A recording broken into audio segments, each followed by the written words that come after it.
Picture this, 1587, a new world, a new hope. Over 100 English men, women, and children land on Roanoke Island, off the coast of modern-day North Carolina. Led by Governor John White, they are determined to build the first permanent English colony in the Americas. This isn't just an adventure. It's a statement, a foothold for the British Empire against its rival Spain. But the New World is not as welcoming as they hoped. Supplies dwindle, and tensions with the local Native American tribes, like the Secedon and Croatan, are a constant simmering threat. Desperate, Governor White makes a difficult choice. He will sail back to England for reinforcements and supplies, leaving his family, including his daughter Eleanor and his newborn granddaughter Virginia Dare, the first English child born in the Americas, behind. He promises a swift return. He couldn't have been more wrong. The moment he arrives in England, he's caught in the crossfire of history. The mighty Spanish Armada is sailing to attack England, and Queen Elizabeth I has commanded that every available ship be used for the war effort. White is trapped. His desperate pleas to return to his colony are ignored. For 3 long, agonizing years, he is stuck, haunted by the image of the family he left across the ocean. Finally, in 1590, the war is over, and White secures passage back. Imagine his relief, his hope, as his ship approaches Roanoke Island. But as he steps ashore, that hope turns to ice in his veins. The settlement is gone. The houses, the fortifications, all dismantled. There are no signs of a struggle, no bodies, no graves. It's as if the entire colony of over 115 people simply vanished into the thin air of the New World. As White and his men search the silent, eerie clearing, they find their first and only clue. Carved into a wooden post, a single cryptic word, Croatoan. White had left specific instructions. If the colonists had to leave, they were to carve their destination into a tree. If they were in danger, they were to add a Maltese cross. There was no cross. This suggested they left willingly. Croatoan was the name of a nearby island, now known as Hatteras Island, and also the name of a friendly Native American tribe. It seemed like a clear message. So, why didn't White immediately sail to Croatoan Island? Bad luck struck again. A powerful storm was brewing, a hurricane threatening to tear his ships apart. His crew, fearing for their lives, refused to risk the journey. With a heavy heart, forced to abandon the search, John White sailed away from America for the last time, never knowing the fate of his family or the lost colony. The mystery of Roanoke was born. For centuries, that's where the story ended. A ghostly word on a post and 100 unanswered questions.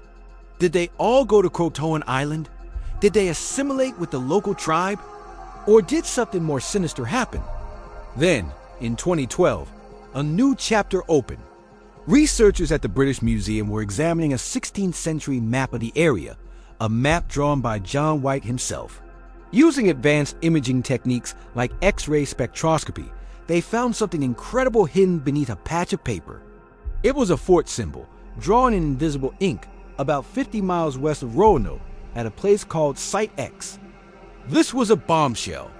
Did White know about a secret plan to move the colony inland?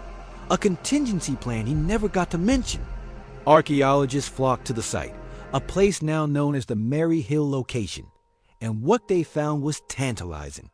They unearthed shards of English pottery from the right time period pottery that the colonists would have used. This wasn't just a random Native American village. It was a place where English people had been. Could it be that the colony split up? Perhaps a smaller group, an advance party, went inland to Site X to establish a more defensible location, while the main body went to Croatoan Island as the carving suggested. This theory would explain the Croatoan message, but also account for the hidden fort symbol. It's a plausible idea, suggesting a planned, strategic relocation, not a panicked flight. But the story doesn't stop there. The most recent, and perhaps most fascinating evidence comes not from maps or pottery, but from our very own DNA. The Lost Colony DNA Project is working to trace the genetic lineage of the Roanoke colonists. They collect DNA samples from people whose family histories, suggest potential connections to either the colonists or the Native American tribes in the area, like the Lumbee tribe. The results have been astonishing.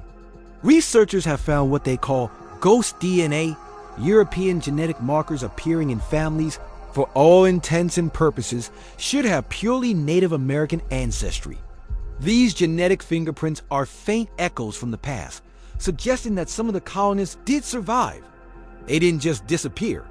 They integrated, had children, and their bloodlines carried on, woven into the fabric of local tribes. So what really happened to the lost colony of Roanoke? The evidence points not to a single dramatic event, but to a complex story of survival. It seems most likely that the colonists, facing starvation and uncertainty, decided to go their separate ways. Some journeyed south to live with their allies on Croatoan Island. Others perhaps ventured west towards the secret fort at Site X, seeking refuge further inland. They didn't vanish. They adapted. They assimilated. They became part of the very land they had come to colonize. The story of Roanoke isn't just a ghost story. It's a testament to human resilience and a powerful reminder that history is never truly lost. It's written in the land, hidden on old maps, and carried within our very DNA, waiting to be rediscovered. Thanks for joining this investigation. If you love unraveling historical mysteries, make sure to like this video and subscribe for more deep dives into the past. See you next time.